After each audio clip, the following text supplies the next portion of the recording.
네, 생생법률쇼 진행을 맡은 김유리입니다. 이 세상의 이슈를 법률적 시점에서 다뤄보는 본격 토크 블록버스터, 법률 이슈 토크 시작했습니다. 제 옆에는 이종근 시사평론가 자리하셨습니다. 안녕하세요. 네, 안녕하세요. 예. 네, 반갑습니다. 자, 오늘이 3월 3일이에요. 네. 삼겹살 데이인데 혹시 평론가님도 챙기세요, 이런 저 거? 어렸을 때 3월 삼진날 뭐 이렇게 아는데 삼겹살 데이군요. 근데 저는 네. 개인적으로 네. 300일이 삼겹살 데이라 325일 중에 어허. 뭐 회식도 많고 해서 네. 오늘만큼은 제 복부의 삼겹살을 관리하는 날로 생각을 하겠습니다. 오히려 반대로 예. 멋지십니다. 정말 평론가님 다우세요. 자, 지금 이 방송은 유튜브 통해서도 실시간으로 함께 방송되고 있습니다. 많은 시청 부탁드리고 유튜브 통한 소통창도 열어둘게요. 방송 중에 궁금한 질문들 올려주시면 저희가 실시간으로 답변도 해드리니까요. 많이 참여해 주시기 바랍니다. 자, 그러면 오늘 법률 이슈 토크에서 만나볼 이야기들 한번 화면으로 만나볼까요? 이재명 체포안 부결 후폭풍, 안개 속 3월 국회, 강대강 대치 이어지나, 검찰 탈북 어민 북송 위법 판단. 네, 어떤 이야기들일지 궁금한데요. 잠시 후 저희 법률 이슈 토크에서 시작해 보도록 하겠습니다. 여러분은 지금 생생 법률쇼와 함께하고 계십니다.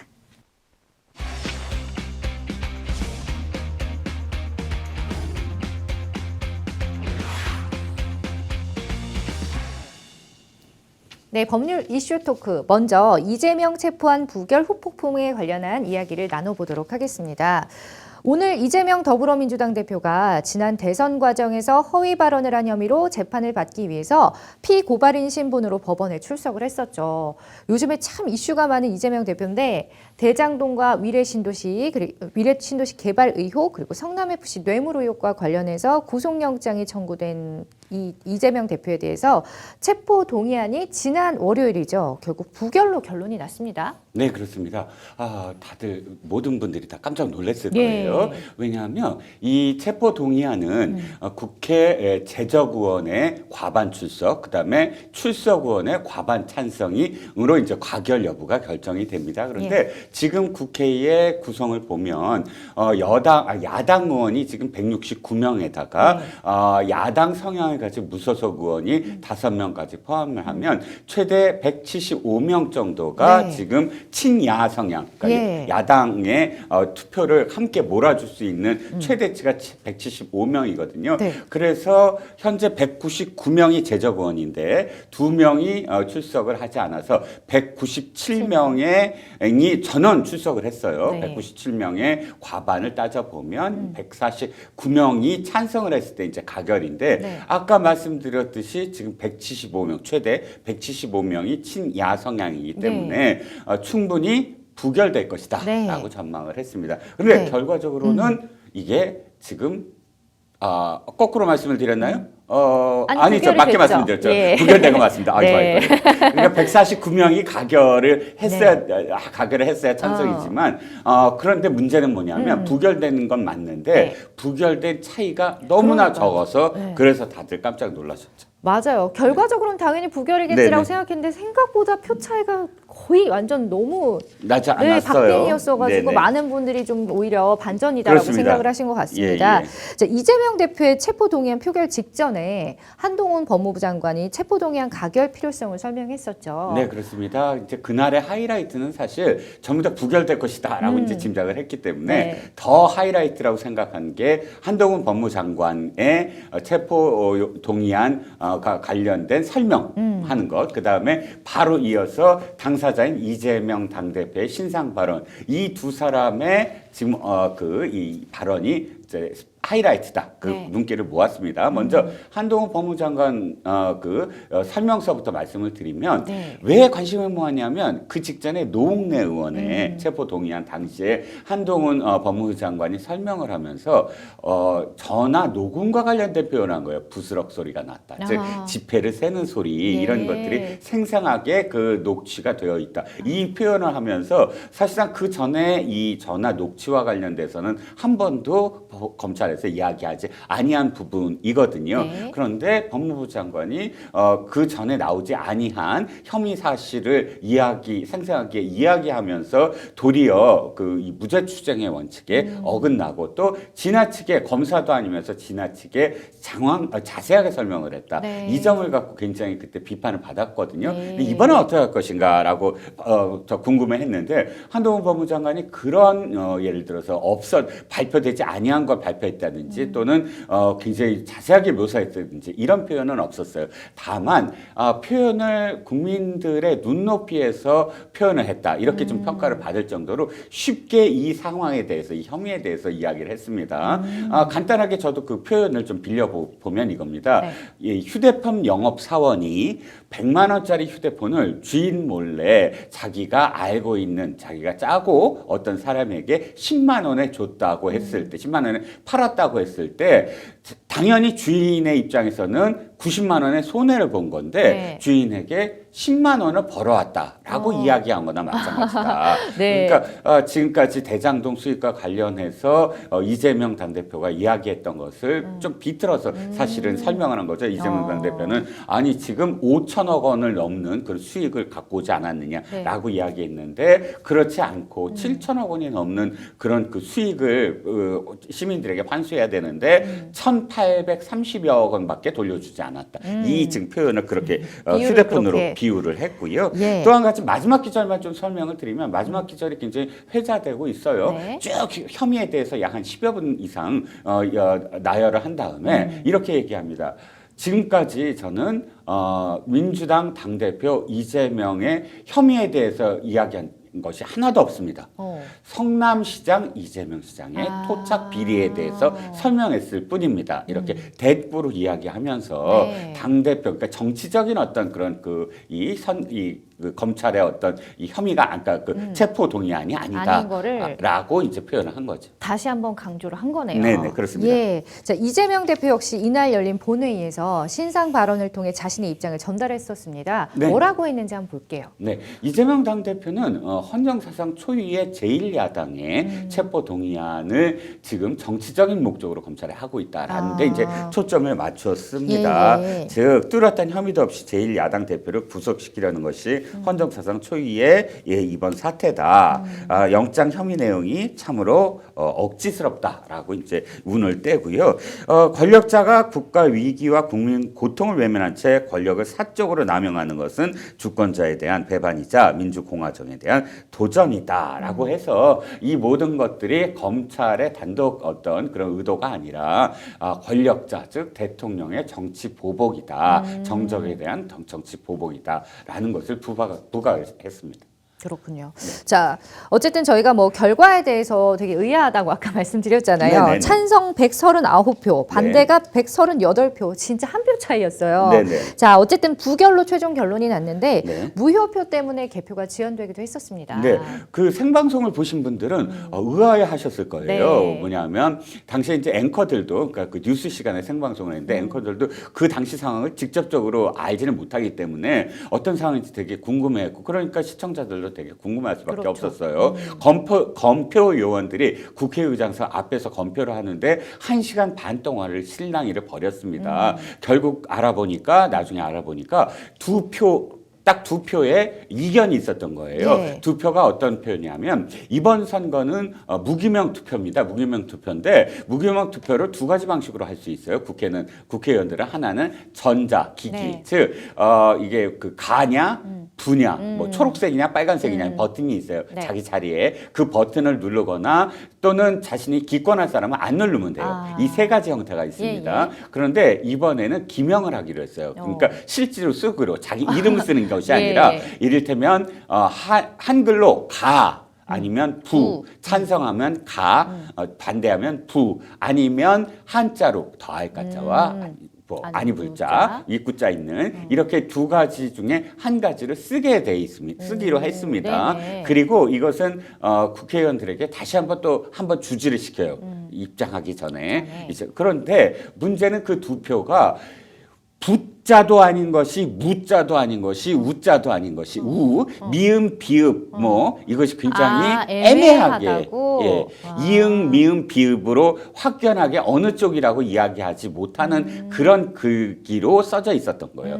그러니까 지금 여당 의원들은 이게 무효다. 무효다. 왜냐하면 무효라는 건 가나 부라고 썼더라도 점 하나만 찍어도 무효가 돼요. 네네. 거기. 그러니까 이건 지금 전혀 인식을 할 수 없는 글자니까 이 논쟁이 있는 것 자체가 사실은 무효다. 네. 무효라는 걸 입증을 한다라는 것이고 당시에 야당, 그러니까 민주당 의원들은 이건 부다. 네. 부에 가깝다. 이 비읍자에 가깝다. 왜냐하면 또 민주당 입장에서는 이렇게 139대 138 원래 네. 두 표 다 무효면 네. 137이 되거든요. 네네. 그러면 이렇게 두 표 차이라도 부결이라도 네. 가결이 이렇게 많았다라고 뭐 반박을 당할 수가 있으니까 가급적이면 두 표 다 무효표로 해서 139대 139로 끝나기를 바랬던 거지요. 정치적인 어떤 이유가 양쪽 다 있었던 겁니다. 예. 어쨌든 이것을 해결을 국회의장 김진표 국회의장이 해결을 했습니다. 이걸 한 장은 무효표. 한 장은 부표 해갖고 이렇게 나눠서 139대 138이 됐습니다. 아니 간단하게 눌러서 하면 되지 왜 그렇게 했을까 싶기도 아, 해요. 네네. 네. 여당 쪽에서는 눌러서 하자. 네. 왜냐하면 노웅래 의원 경우가 눌러서 했거든요. 그냥 네네. 눌러서 했거든요. 그런데 지금 야당, 그러니까 민주당 의원들이 그러니까 기표를 하기로 실제로 쓰기로 주장을 했다고 합니다. 네. 뭐 알고 보면 혹시나 이렇게 점이라도 하나 해갖고 가표를 줄이려고 했던 게 아니냐. 뭐 이런 뭐 후문입니다. 그렇군요. 네. 자, 아슬아슬하게 어쨌든 체포동의안이 부결로 처리가 됐는데 후폭풍은 계속 일고 있습니다. 특히 민주당 의원은 전원인 169명의 참여에도 부결표가 138표에 그쳐서 논란이 됐었는데 정황상 민주당 내에서 30여 표에 30여 표 정도가 이탈표가 발생한 거잖아요. 그렇게 봐도 무방한가요? 네, 그렇습니다. 이제 네. 31냐, 38이냐라는 건 이제 이 뺄셈을 어떻게 하느냐에 달려 있습니다. 네. 지금 전체적으로 봤을 때 131표라고 표현되는 건 뭐냐면 네. 순수하게 민주당 의원들만 따졌을 때 169명입니다. 그러면 여기에 지금 부라고 던진 네. 138을 한번 빼보죠. 그러면 31표가 나오거든요. 그러면 169명 중에 다 빼도 31명은 최소한 지금 가를 누른 거 아니냐 네. 또는 기권을 한거나 무효를 한 게 아니냐. 그래서 이제 31하고 또 뭐 38이라는 건 전체적으로 지금 121명이 저깁니다. 네. 뭐죠? 야당 쪽. 그러니까 야당이 지금 114석이에요. 거기다가 플러스해서 정의당이 지금 전부 다 찬성을 하기로 했어요. 그럼 뭐 6명 더하고 1명 더 시대전환 조정환 의원까지 더하면 121명이거든요. 그럼 네. 121명을 계산을 했을 때 전체를 해갖고 139에 121을 빼고 여기다가 11을 다 더하면 38이 되거든요. 그러면 이렇게 계산하면 또 38까지 최대 38까지 반란표가 있었다라고 네. 계산도 돼요. 그래서 31에서 38까지 이렇게 뭐 정확하게 알 수가 없으니까 왜냐면 무기명 비밀 투표니까요. 그렇죠. 그렇게 해서 최소 30명 이상은 최대 38명까지는 민주당 내에서 네. 반란을 일으켰다라고 지금 계산을 하고 있는 거죠. 그러니까요. 그 체포 동의안을 부결시켜야 한다는데 총의를 모은 이후에 있었던 일이기 때문에 더욱더 이제 충격적인 그 당내가 굉장히 어수선할 것 같아요. 어쨌든 부결은 됐지만. 네. 당연히 그렇죠. 예. 왜냐하면 당일날 아침까지 당 지도부는 전부 다 170이 넘을 거라고 그랬어요. 자, 왜냐하면 지난번에 노웅래 의원과 당대표와 사실 좀 다를 거 아니에요. 그렇죠. 노웅래 의원은 일개 당원, 그러니까 당원이고. 국회의원이고 예. 지금 당대표는 사실 당을 이끄는 당대표이자 또 지금 이재명 당대표가 엄청나게 정성스럽게 의원들을 접촉을 했어요. 소속 의원 169명에게 모두 다 친전, 그러니까 직접 쓴 편지를 보냈고요. 예. 또 일일이 다 전화를 했고요. 또 단체 이 톡방에 이 지금 영장 청구를 함께 이 첨부를 해서 일일이 이게 옳지 못한가를 다 설명을 하고 이 정도 사실 이 정성을 기울였다면 노웅래 의원보다 훨씬 많이 나올 거다. 노웅래 의원이 부결표가 161표거든요. 네. 그러니까 당연히 그거보다 훨씬 더 많을 거다라고 생각을 해서 170 넘는다라고 네. 자신했었어요. 인터뷰도 그렇게 하고 아침에. 그런데 갑작스럽게 이렇게 138밖에 나오지 않으니까 거의 당 지도부가 가장 큰 충격을 받았을 그랬을 것 거네요. 같고요. 네. 또 더군다나 의원총회에서 물론 의원총회에서 당론으로 결정하진 않았습니다. 하지만 의원총회에서 총의를 모았다라고 얘기한 건 단 2명 전재수 의원과 서른 의원 2명만 발언을 했고요. 2명 다 특히 이제 서른 의원, 비명계 서른 의원이 이거 우리 부결로 합시다라고 분위기를 몰아가서 이게 그 박홍근 원내대표가 의총 끝나자마자 우리 총의를 다 모았다라고 자신을 할 정도로 그런 분위기였기 때문에 네. 더군다나 배반감을 느꼈다고 지금 얘기하고 있죠. 그러니까요. 네. 그 사실 뭐 민주당이 친명계와 비명계로 갈릴 만큼 이탈표에 대한 설왕설래 계속되고 있고 막 지금 뭐 추적하니 뭐니 막 그런 얘기도 나오고 있다고 하는데 왜 이런 결과가 나왔다고 보시나요? 가장 중요한 건 여론이었어요. 제가 보기에는 즉 이 결과는 당 지도부를 중심으로 해서 너무 자만하고 오만했다라고 지금 표현을 해요. 네. 우리 110석 넘을 거야라고 이제 다 언론에 이렇게 이야기하고 다녔잖아요. 네. 하지만 그런데 그 직후까지 그 직전까지 어떤 여러 가지 징후가 있었다. 자, 첫 번째는 여론이에요. 여론조사를 하잖아요. 예. 그러면 구체적인 제가 수치는 말씀을 못 드리겠지만 여론조사의 어떤 분위기가 어떻게 흘렀냐면 이 민주당의 당 지지율이 계속 떨어지는 추세였어요. 한 3주 정도 내리 계속 떨어지고 있었어요. 그게 국민의힘과 격차가 점점 벌어지고 있거든요. 오늘 뭐 아침에 나온 여론조사 역시 더 벌어졌다. 뭐 이렇게 네. 지금 표현되고 있어요. 그것이 뭐냐면 민주당이 지금 이슈로 쟁점을 이끌어내서 주도하지 못하고 있다는 거예요. 상대적으로 봤을 때 지금 그러니까 정부 여당 입장에서 굉장히 불리한 그런 뉴스가 되게 많았어요. 정순신 국가수사본부장의 그렇죠. 아들 폭력 문제. 이건 진짜 굉장히 정말 불리한 그렇죠. 그런 그 이슈거든요. 예. 그런데 그런 이슈들이 계속 있는데도 불구하고 당 지지율이 떨어지고 있다라고 한다면 이유는 바로 이재명 당대표의 이 사법 리스크가 당에 대한 지지율을 떨어뜨리는 요인이다라고 언론에서 계속 분석하고 있었고요. 그럼에도 불구하고 사실 거기에 대해서 이 빨간등이라고 인식하지 아니한 점 이런 점들이 사실상 이 뜻밖이다 놀랬다라고 지금 표현이 되는 상황이 아닌가 싶고요. 그렇군요. 자, 이낙연 전 대표에게 불똥이 또 튀는 모습이 보이는데 이게 네네. 내부에서 또 분란이 일어나는 상황 같습니다. 네. 자, 체포동의안 반란표 화살이 이낙연 전 대표한테 왜 향하고 있는 걸까요? 지금 그 강성 지지자들 특히나 이제 이재명 당대표를 지지하는 강성 지지자들 입장에서는 이제 말할 수 있다. 이제는 말할 수 있다 이거예요. 떳떳하게 말하자. 뭘 말하자는 네. 거냐? 즉 바로 당에서 이 대장동과 관련된 의혹을 제일 먼저 지금 의혹 제기를 한 게 당시 경선 때였거든요.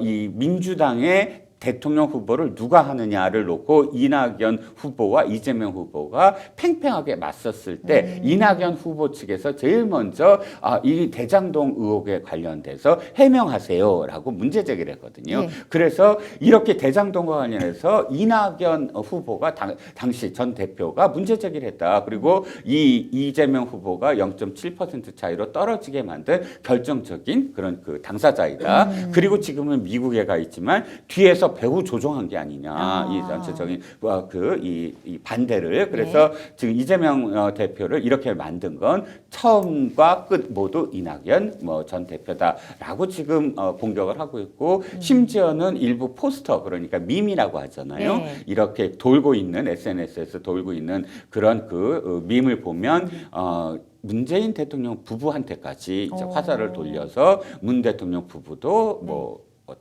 배반 일조했다고? 역적이다 뭐 이런 식의 좀 입에 담을 수 없는 그런 표현까지 지금 나오고 있습니다. 그렇군요. 자, 이런 상황을 놓고 국민의힘의 반응은 어떤지도 궁금합니다. 물론 국민의힘은 이겁니다. 뭐 표정 관리는 하고 있겠죠. 그런데 지금 논평은 제일 먼저 논평은 뭐냐면 이건 국민들 그러니까 이 헌정사상 참 안타까운 그리고 최악의 어떤 상황이다. 이미 국민들도 그렇고 또 여론도 그렇고 언론도 그렇고 이재명 이재명 당대표가 스스로 나서서 영장실질심사를 받으면 될 일을 당을 끌어들여서 마치 개미지옥 같은 그런 그 상황으로 만든 것, 그것을 또 그대로 당이 받아들이고 또 강성 지지층에 의해서 휘둘리고 있는 모습은 안타깝게도 정당의 민주정당의 모습이 아니다라는 내용의 논평을 계속 내고 있습니다. 그렇군요.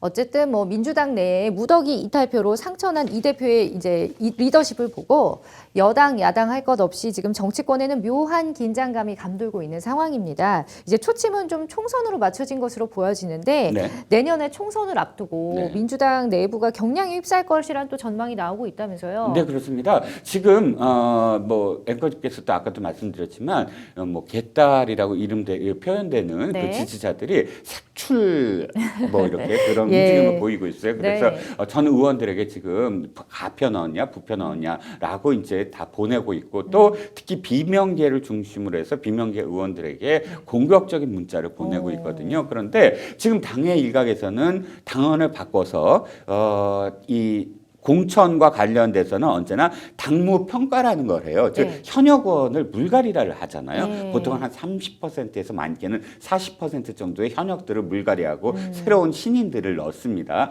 그럼 그 대상을 누구로 할 거냐를 네. 평가를 해야 되잖아요. 그 당무 평가라고 하는데 그 당무 평가에 권리당원들의 평가를 넣자 이거예요. 즉 이 표현은 뭐냐면은 개딸들을 중심으로 한 지지자들이 권리당원들을 많이 예. 들어왔거든요. 그 당원들이 평가를 하게 하자 하는 거예요. 그래서 그렇게 해서 당원을 지금 고치려고 한다라는 건데 그렇게 할 된다면 지금 비명계로 물론 무기명으로 해서 누가 누구지 모르지만 네. 비명계라고 낙인 찍힌 의원들은 평가에서 걸릴 거 아니야. 당연히 그렇죠. 저 사람들은 해당 행위를 했다. 그러니까 지금 더욱더 비명계에서는 긴장을 할 수밖에 없고 그러다 보면 양측이 점점 더 부딪힐 가능성이 더 높아지는 거죠.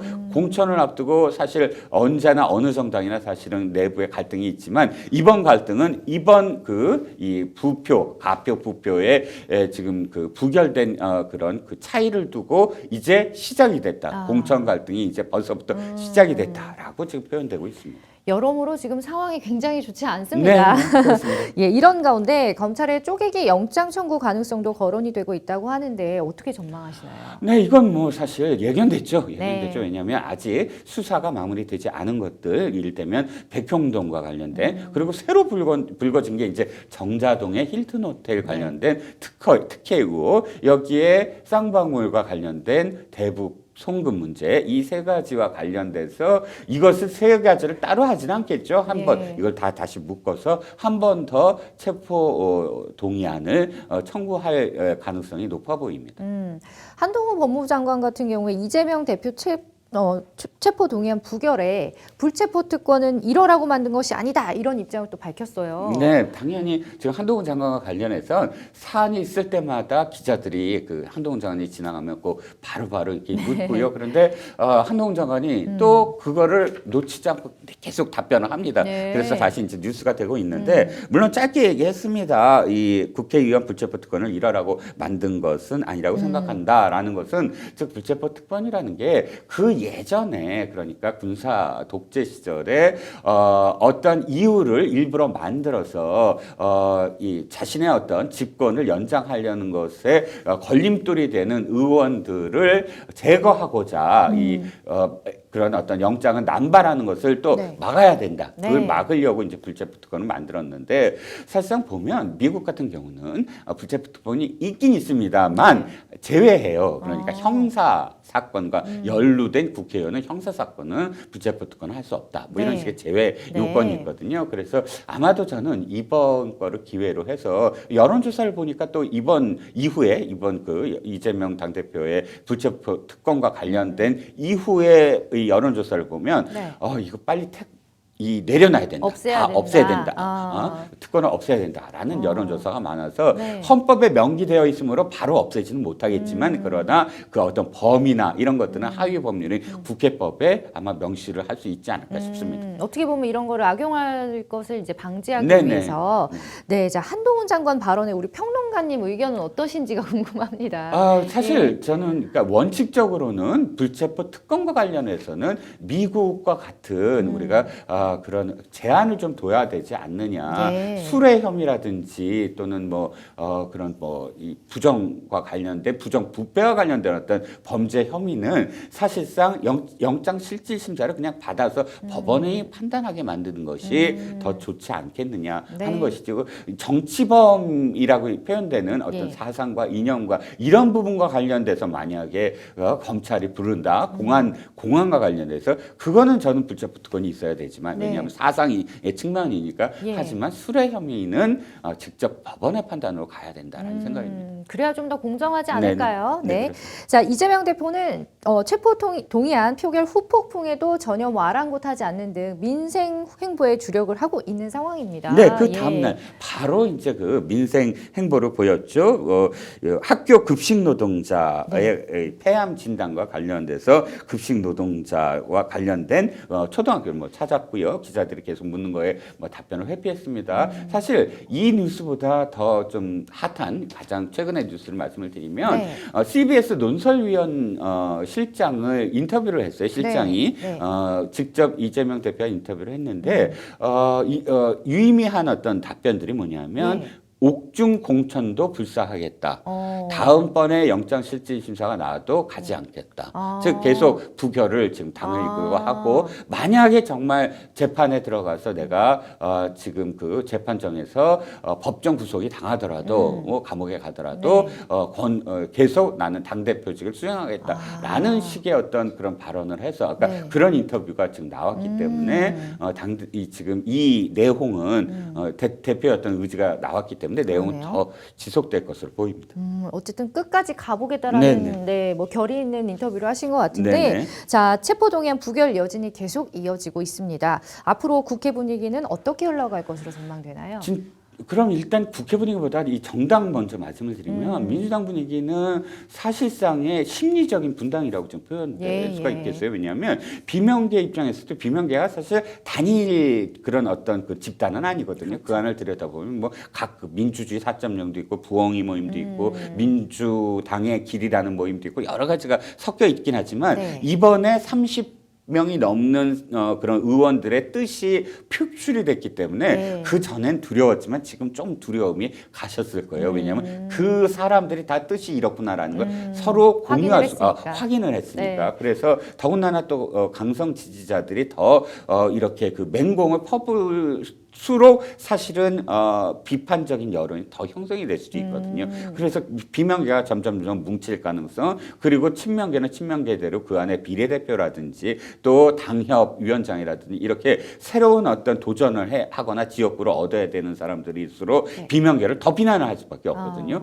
그 자리를 다 승계를 해야 되기 때문에 이러면 점점 더 공방이 더 벌어질 것 같고요. 만약 더 벌어진다면 벌어질수록 지금 내년 총선, 그러니까 총선 국면으로 빨리 접어들 거다라는 겁니다. 그렇군요. 자, 전망까지 잘 들어봤습니다. 첫 번째 이슈, 법률 이슈 토크는요. 이재명 체포안 부결 후폭풍에 관한 이야기였습니다. 여러분은 지금 생생법률쇼 함께하고 계십니다.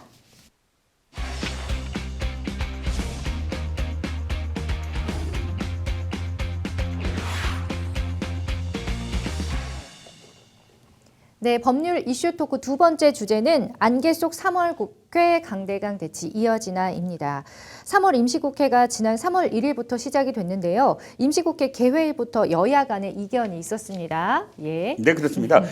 임시국회에서 사실 쟁점 법안들이 굉장히 많거든요. 네. 지금 양곡관리법이라든지 또는 노랑모토법이라든지 이런 쟁점 법안들을 사실 수기를 좀 그러니까 토론을 좀 더 해서 천천히 이렇게 하기로 좀 지난 이 국회 때 정기국회 때 얘기가 있었어요. 그런데 이재명 당대표의 리스크가 생기면서부터 민주당이 드라이브를 걸기 시작했어요. 우리 169석으로 지금 몰아붙이자 해서 이것들을 사실 상임위에서 지금 상임위의 소수가 여당이 소수예요. 네. 그렇기 때문에 이 각 상임위별로 사실은 169명의 그 의석을 가진 민주당이 드라이브를 걸면 할 방법이 없어요. 그러니까 지금 그렇게 상임위별로 쟁점 법안을 드라이브를 건 상황에서 더욱더 공방이 지금 벌어지고 있는 거죠. 수많은 쟁점 법안들 가운데 또 민주당이 본회의에 직회부한 양곡관리법 개정안의 처리를 또 벼르고 있다고 하는데 네. 정부와 여당이 국회 가결 시에 대통령 거부권 행사까지 미리 예고를 했습니다. 네. 이렇게 지금 예고까지 할 정도로 세게 나오고 있는 네. 이 양곡관리법 개정안은 과연 어떤 내용인 건가요? 네, 양곡관리법은 사실 아까 이 제목이나 내용 자체는 이 농부들을 위한 것이다, 예. 농민들을 위한 것이다라는 겁니다. 즉 쌀이 과잉 생산되고 있잖아요. 네. 과잉 생산되면 어떻게 되죠? 쌀값은 계속 폭락할 내리겠죠. 수밖에 없어요. 그러면 농민들은 늘 시름에 젖을 수밖에 없고요. 근데 이 양곡관리법은 뭐냐면 과잉 생산되는 쌀을 의무적으로 모두 다 정부가 사들인다라는 법이에요. 그런데 이게 좋은 법안 같지만 이게 문제가 되는 건 뭐냐면 이겁니다. 지금도 사실은 사들이고 있어요. 이미. 단 의무적이 아니고 그러니까 그때의 어떤 수확에 따라서 정부가 그런 시장 격리라고 표현하는 네. 이 양이라든지 수매하는 양이라든지 이런 것들을 조정하면서 지금 사들입니다. 그런데 예. 이것을 무조건 사자라는 게 지금 이 법안의 핵심이에요. 그런데 그렇군요. 지금 걱정하는 건 이거죠.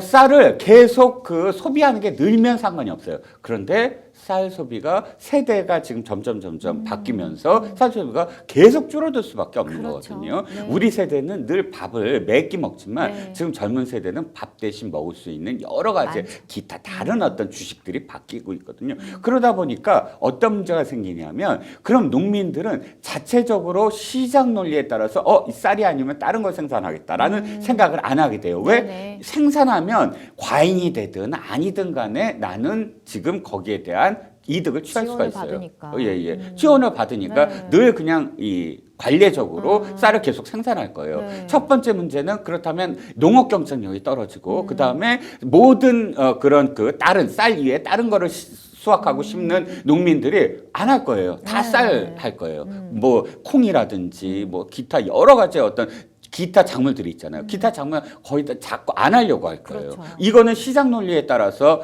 폭락할 수도 있고 더 비싸게 받을 수 있지만 고정적으로 쌀을 하면 계속 수익이 남는데요. 그러다 보니까 시장 논리가 아닌 그런 상황이 돼버리고 그럼 농업 경쟁력이 떨어질 수밖에 오히려. 없고 또 한 가지 뭐는 정부가 아주 기하급수적으로 예산이 들어가야 돼요. 왜? 쌀은 계속 지금 의무적으로 사들여야 되잖아요. 네. 그러면 그 쌀을 어떻게 해요? 계속 보관해야 돼요. 보관하는 비용이 지금 1조가 넘을 가능성이 크다는 거야, 이제고. 예. 그러니까 이 시장 논리가 아닌 상황이기 때문에 반대를 한다라는 게 정부의 어떤 입장입니다. 그러게 말입니다. 자, 최근에 국회 환노위를 통과하면서 또 이슈가 된 게 아까 살짝 언급하셨지만 노란봉투법인데 이 처리 역시 관심을 받고 있습니다. 어떤 쟁점으로 지금 다투고 있는 건가요? 네, 지금 이게 헌법에 위배된다. 처음에 그랬어요. 헌법에 그러니까 재산과 관련해서 재산권을 지금 위배하는 거 아니냐. 어떤 상황에서 손배소를 제기할 수 없다라는 처음에 안은 그랬거든요. 그런데 그것을 민주당이 조금 고쳤다고 하는 거죠. 위헌적 요소를 제거를 했다라는 건데 문제의 핵심은 이제 노조법 2, 3조인데요. 네. 중요한 건 이거예요. 하청노조가 원청을 상대로 직접적으로 교섭권을 요구하고 파업을 할 수 있다. 이게 노조법의 원칙적으로는 안 되는 것이었어요. 지금까지. 왜냐하면 노사관계가 아니니까. 네. 업체의 노동자들은 그 하청업체의 사용자하고 교섭을 해야 되는데 원청업체 사용자하고 직접적으로 교섭을 하겠다라는 것이거든요. 이것이 사실상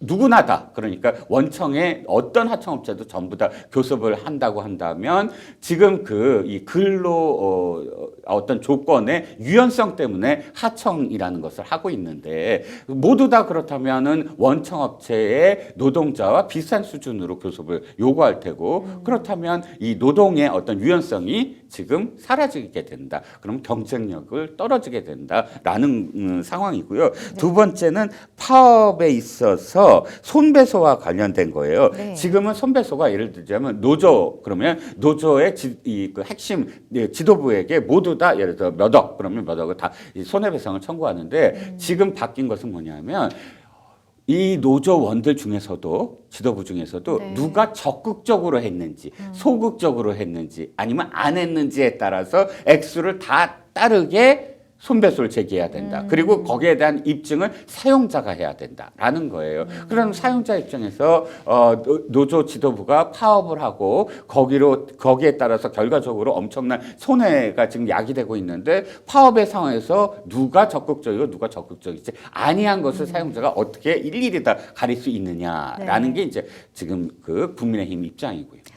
정말 양측의 입장이 너무 팽팽해서 팽팽해요. 지켜보는 국민들 입장에서 참 답답합니다. 네네, 그렇습니다. 잘 좀 조율이 되면 좋을 텐데요. 네네. 이 외에도 뜨거운 감자 또 있죠. 바로 간호법인데 국회 본회의에 직회부된 간호법을 둘러싸고 여야는 물론 의료업계 간의 갈등이 또 갈수록 격화되고 있습니다. 네, 그렇습니다. 지금 모든 의료와 관련된 직능단체와 관련된 법률은 딱 한 가지예요. 네. 의료법이 끊는데 간호사들이 지금 간호법을 따로 제정하자라는 거예요. 근데 내용을 보면 조금 비슷해요. 이쪽은 의료인이라고 돼 있어서 의료인은 사실 간호사도 들어가고 의사도 들어가고 한의사도 다 포함되잖아요. 네. 그런데 거기에 의료인을 간호사로 이제 바꾼 거예요. 그러니까 이게 비슷한데도 그럼 왜 또 다시 만드느냐? 지금 간호사들 입장에서는 우리가 그냥 피고용자 신분이다 언제나. 신분 그러니까 자체가. 그렇죠. 신분 자체가 즉 독자성이 없는 거예요. 그냥 의료법에 따르면 그냥 간호사는 의사들이 고용하는 피고용자 신분이니까 네. 간호사들의 독자적인 어떤 그런 그 개설 내지는 운영권을 궁극적으로는 달라는 거예요. 사실 이번 제정하는 법안에 이 부분이 아주 뚜렷하게 들어가 있지 않아요. 그렇지만 반대하는 입장에서는 간호사 이외의 모든 직능군이 다 반대를 하거든요. 그 직능군 입장에서는 야 너네들이 당신네들이 네. 이것 때문에 하는 거 아니냐 궁극적으로 그 기절이 없더라도 독자적으로 당신들이 개설을 하고 운영하고 하려고 하는 거 아니냐라는 그런 시각을 갖고 있는 것이고요. 특히 이제 간호조무사협회 측에서는 네. 아주 더 선제적으로 지금 반대를 하는데 그 이유는 이거예요. 그러니까 간호조무사를 예를 들어서 5인 이하의 어떤 의원 정도라면 간호사가 아니고 간호조무사도 간호사의 역할을 대신해서 고용될 수 있다라는 게 지금 의료법사의 해석이거든요. 네. 그런데 간호사법을 제정함으로써 모든 어떤 상황에서 간호조무사가 아니라 간호사가 할 일을 간호사가 해야만 한다라는 그런 뉘앙스로 지금 법을 제정하기 때문에 간호조무사의 지금 어떤 고용이라든지 이런 것들이 상당히 축소될 수가 있다라는 게 간호조무사 쪽 입장이에요. 예. 이래서 이 법안은 사실은 이 직능 그 단체 간의 그 갈등이 이제 잠재해 있던 것을 간호사법이 제정되면서 완전히 그 갈등이 이제 수면 위로 폭발했다라고 그러네요. 할 수가 있죠. 이렇게 어쨌든 디테일하게 들어가 보면은 지금 간호사들의 좀 파워를 증진시키기 위한 그런 법이네요. 그렇죠. 자신들의 다들 어떤 반대를 하고 있네요. 권익을 좀 더 드러내겠다라는 것이고요. 그래서 또 그러니까 보건복지부 입장에서는 궁극적으로는 모든 그러면 이익단체들이 전부 다 따로따로 법안을 마련하게 되면 네. 현장에서 법률 갖고 맨날 싸우면 어떡하느냐. 예를 들자면 그러니까요. 의사와 간호사가 현장에서 이 법의 해석을 놓고 내 권한은 이렇다, 우리 권한은 이렇다라고 늘 분쟁이 있으면 어떡하느냐라는 뭐 시각을 지금 정부에서는 갖고 있는 것이고. 그렇죠. 뭐 간호사든 간호조무사든 의사든 너무너무 정말 현장에서 고생을 많이 네, 하시지만 당연히요. 이렇게 좀 제대로 디테일하게 들여다보고 어떤 게 조금 더 국익을 위한 것인지를 네네. 좀 냉정하게 평가를 해야 될 필요성은 있어 보입니다. 공공의 이 국민들의 예, 맞습니다. 건강이 사실은 더 우선되는 개념이 돼야 되겠죠. 그러네요. 네네. 자, 대표적인 또 정부 여당의 쟁점 법안 중에 K칩스법이 있는데요. 여야 간의 의견차 뭐 여전히 이것 또한 큰 상황입니다. 네, 걱정되는 법안입니다. 왜냐하면 이제 반도체와 관련된 법안이에요. 네. 반도체가 지금 예전에는 전략 자산이 어떤 거였냐면 석유였어요. 석유가 완전 전략 자산이거든요. 무기 못지않게 네. 사실은 석유라는 것을 그러니까 그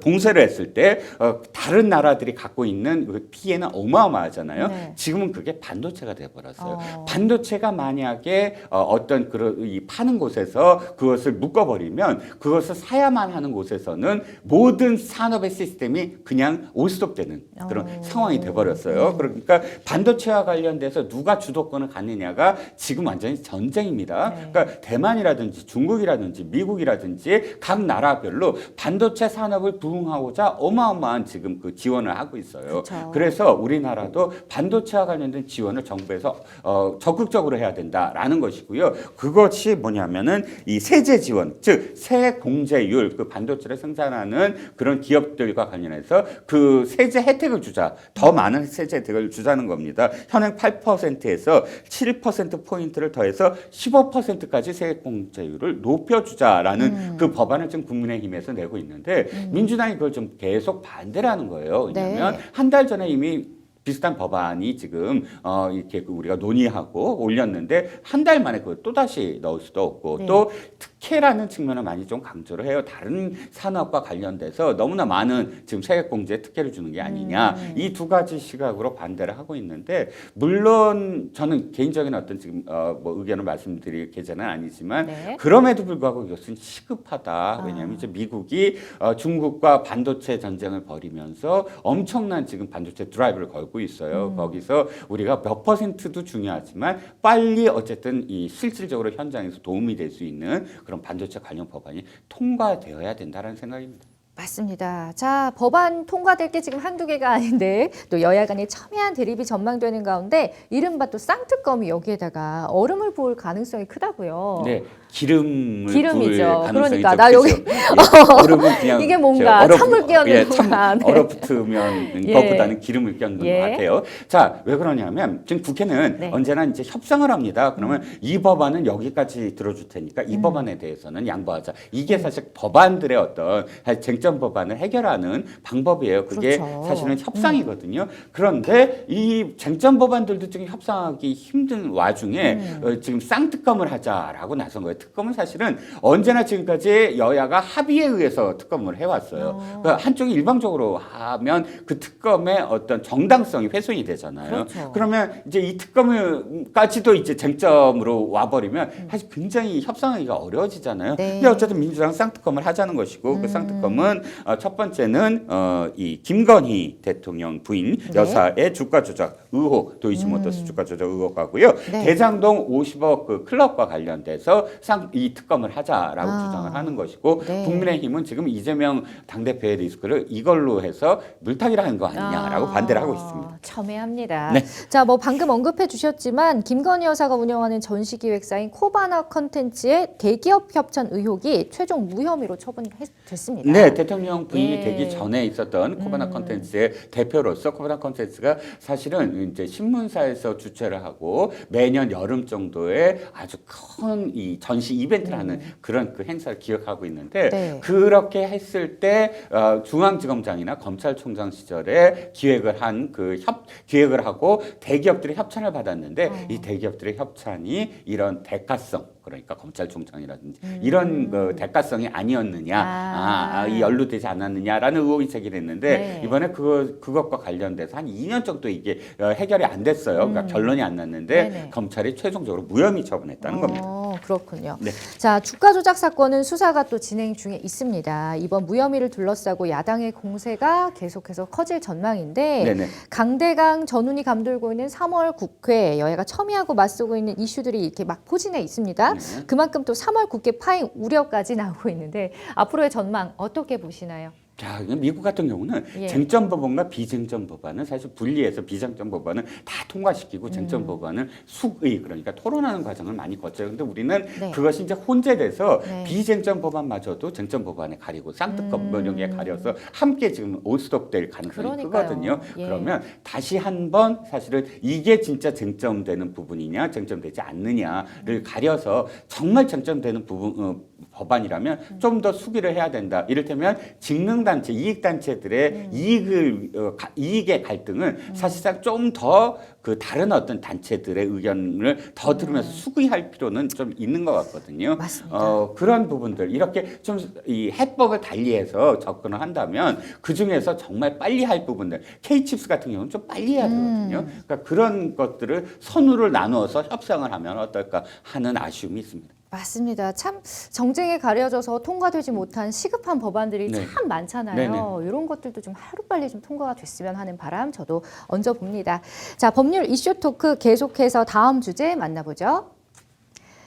검찰 탈북 어민 북송 위법 판단이라는 주제로 또 이야기를 나눠보겠습니다. 검찰이 8개월의 수사 끝에 정부가 2019년 탈북 어민 2명을 북한으로 돌려보낸 것을 위법했다라고 결론을 내렸는데 북한 주민 역시 헌법상 대한민국 국민인데도 이들의 귀순 의사를 무시하고 문재인 정부가 강제로 북송했다라는 판단인데 그 평론가님께서는 이 사건 어떻게 보시는지 좀 한번 되짚어 볼까요, 일단? 네네. 네.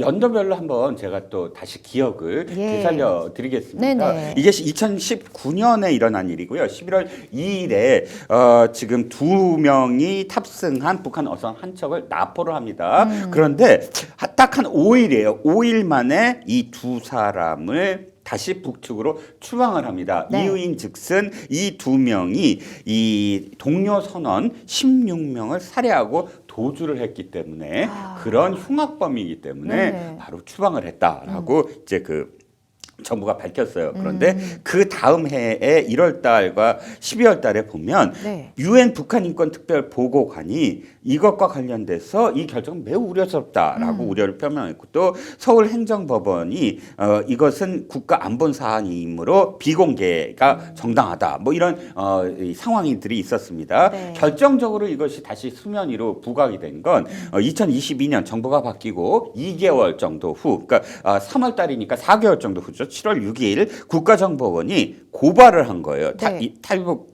이 어민, 그러니까 이 북송 어민들과 관련돼서 합동 조사를 강제로 종료했다. 즉 사실 이게 아까 제가 5일만이라고 말씀을 드렸잖아요. 네. 보통은 우리가 변호사님이시니까 아시겠지만 어떤 사람이 잡혔더라도 이 사람이 진짜 어떤 사람을 죽였느냐 안 죽였느냐를 입증하려면 굉장히 오랜 기간 사실 수사를 하고 그걸 입증을 해야 되는데 이번 경우는 납포하고 5일만, 그러니까 한 사흘 만에 결론을 내고 그다음 이틀 후에 북송을 해버린 거잖아요. 네. 근데 안을 들여다보면 실제로 조사를 하려고 했는데 합동조사단이 근데 조사를 지금 막았다는 거예요. 그래서 그 막은 것에 대해서 책임을 묻고 그 고발을 했고 그다음에 이렇게 쭉 뭐 이어지는 공방 속에서 끝내는 서훈 국정원전 소환조사했다가 최근에 4명 그러니까 정의용, 서훈, 노영민, 김현철 등을 국정법상 위반 등의 혐의로 불구속 기소했다는 겁니다. 그렇군요.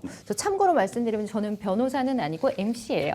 네네, 앵커님 죄송합니다. 네, 정정하겠습니다. 네네, 정정하겠습니다. 자, 검찰은 또 강제 북송 과정에서 정의용 전 국가안보실장 등이 직권남용 등의 불법을 저질렀다 이렇게 판단을 했는데 네네. 검찰이 정 전 실장 등의 위법성을 가린 수사의 근거는 어디에 있을까요? 법적 쟁점이 뭐라고 보세요? 네, 일단 국내법에서 얘기하면 헌법 조항이에요. 네. 즉 지금 그 북송을 했을 때 이유는 뭐냐면 그건 북쪽 사람이다. 남쪽 법이 통하지 않는다. 우리가 실질적으로 북한에서의 흉악범은 우리 국내법으로 다스릴 수 없다라는 게 당시 북송한 정부의 입장인데 이견이 있었습니다. 어떤 거냐면 헌법 3조 우리나라 대한민국의 영토는 한반도와 부속 도서로 한다라고 규정이 돼 있어요. 그럼 한반도는 북쪽까지 다 포함이 되어 있는 것이고 영토의 개념은 국민의 개념까지 포함을 한다면 북한 주민들도 우리나라 국민이다라는 것이 헌법상 해석이다라는 것이거든요. 그렇다면 우리나라 국민에 관련돼서 지금 흉악범이다라고 얘기한다면 우리나라에서 재판을 받아야 되는데 우리나라에서 재판을 하지 아니한 것이 문제다라는 겁니다. 그렇군요. 자, 또 검찰이 문재인 정부 안보 라인이 국내법뿐만 아니라 국제법도 무시했다라고 말했는데 정확히 어떤 부분을 보고 그런 근데 건가요? 국제 협약이에요. 이건 국가끼리 이것은 인권과 관련돼서 우리가 지키겠다라고 협약에 들었는데 우리도 들었습니다. 네. 여기에 따르면 고문 방지 협약 3조예요. 고문법 받을 위험이 있다고 믿을 만한 상당한 근거가 있는 다른 나라로 한 개인을 추방 소환하거나 인도에서는 안 된다라고 규정을 하고 있는데 한국은 1995년에 이 협약에 가입을 했고요. 네. 북한이 사실상 어떤 법률에 의해서 개인을 공개적으로, 그러니까 투명하게, 공정하게 재판을 통해서 그런 결과를 내는 그런 국가가 되지 아니한다라고 유엔이 바라보고 있거든요. 그렇다면 여기에 따르면 어쨌든 이 북한 선원들이 북한에 갔을 때 어떻게 될 것인가? 제대로 법률에 의해서 재판을 받는 것이 아니라 바로 처형되지 않을까? 그렇다면 이런 고문 방지법에 의하면 보내지 않아야 된다라는 거였고요. 그렇죠. 자, 끝으로 국가정보원의 서훈 전 원장 고발로 촉발된 탈북 어민 강제 북송 사건이 어쨌든 뭐 기소로 일단락되는 그런 상황인 것 같습니다. 자, 강제 북송 사건의 향방 앞으로 어떻게 전망하고 싶으신지. 일단 뭐 재판이 들어갈 것 같고요. 그리고 문재인 대통령까지 이 사안이 갈 것인가 안 것인가가 좀 쟁점이 될 것 같습니다. 네, 앞으로 또 그런 거를 쟁점으로 한번 지켜보시면 좋을 것 같고, 자, 사례도 판례도 많지 않은 데다가 남북 관계라는 특수한 상황에서 벌어진 일이라서 법정에서는 좀 첨예한 다툼이 계속해서 벌어질 것으로 네네. 보입니다. 자, 앞으로 흐름 잘 지켜보겠고요. 생생법률쇼 어느새 마칠 시간입니다. 오늘 함께해주신 이종근 평론가님 고맙습니다. 네, 감사합니다. 네, 자, 저희 생생법률쇼 오늘 준비한 내용 여기까지입니다. 시청해주신 여러분 고맙습니다.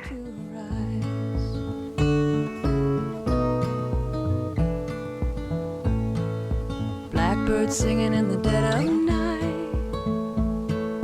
Take these sunken eyes and learn to see. All your life,